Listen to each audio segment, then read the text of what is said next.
നമ്മൾ നല്ല പിള്ളേരായതുകൊണ്ട് അമ്മയും പപ്പയും 100 രൂപ തന്ന് സ്കൂളിൽ പോവാൻ ഇതേപോലെ സർട്ടിഫിക്കറ്റ് വാങ്ങിച്ചുകൊണ്ട് താവാന്നും പറഞ്ഞു.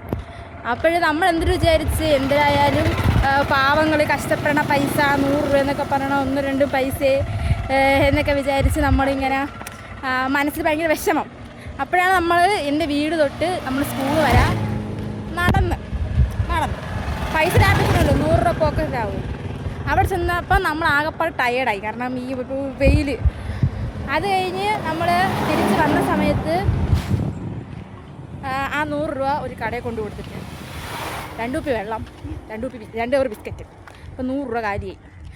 ആ 100 രൂപ നമ്മൾ ലാഭിക്കണമെങ്കിൽ സത്യം പറഞ്ഞാൽ വണ്ടി പിടിച്ച് പറഞ്ഞു വരുന്നു. സത്യമായിട്ടും ഇവിടെ നിന്ന് അങ്ങോട്ടും ഇങ്ങോട്ടും ഓട്ടോയ്ക്ക് വെറും 30 രൂപ ആവുള്ളൂ, 30 40 രൂപ ആവുള്ളായിരുന്നു. ആ 100 രൂപ കൊണ്ടുകൊടുത്ത് നമ്മൾ കാണിച്ച പരിപാടി ഇതാക്കുമ്പോൾ എനിക്ക് ഇനിയും വിഷമമുണ്ട്. പക്ഷേ ഇത് കവറിലിരിക്കുകയാണെങ്കിൽ തിന്നാനും തോന്നുന്നു. എന്താ ചെയ്യല്ലേ.